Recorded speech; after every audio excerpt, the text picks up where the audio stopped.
പെൺപർവം. പുഴയുടെ കടവത്തൊരു തൈവെള്ളില പഴയ കടങ്കഥയോർമ്മിച്ചേൻ. അമ്മ കറുമ്പി, മകള് വെളുമ്പി, മകളുടെ മകളൊരു ചിങ്കാരി.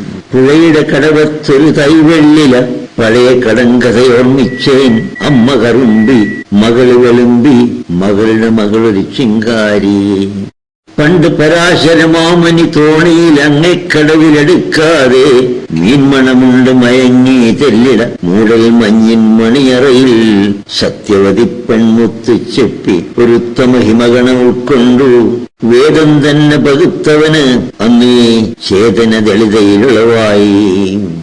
വ്യാസനും ആദിമകവിയും വാങ്മയഭാസനമാക്കിയ വരമൊഴിയിൽ പെണ്ണിന് തേര് തെളിക്കാമെന്നായി പണ്ടേ പെൺവിരലച്ചാണി. വേദാന്തത്തിലും അവളുടെ മേതുരനാദം ഗാർഗി, മൈത്രേയി.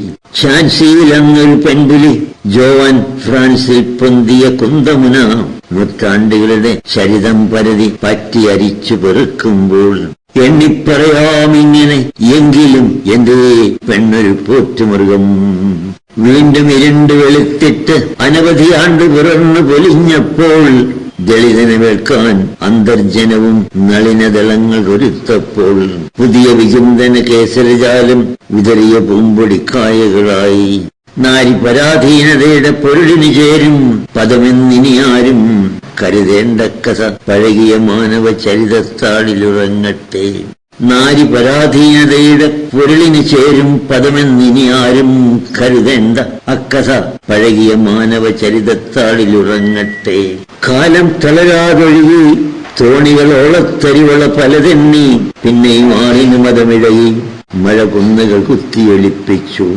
അംഗം വെട്ടിടും അങ്കനനിര പല സംഗമവേദികൾ തനതാക്കി 50% അല്പം മുന്നിലുമെത്തിയിടം. പുഴയോരത്തൊരു വനിതായോഗം പുതിയൊരു പെൺകഥ വിരിയുന്നു. അമ്മ നിശീഹിനി, മകളോ പുലരി, മകളുടെ മകളൊരു മധ്യാഹ്നം. പുഴയോരത്തൊരു വനിതായോഗം പുതിയൊരു പെൺകഥ വിരിയുന്നു. അമ്മ നിശീഹിനി, മകളോ പുലരി, മകളുടെ മകളൊരു മധ്യാഹ്നം.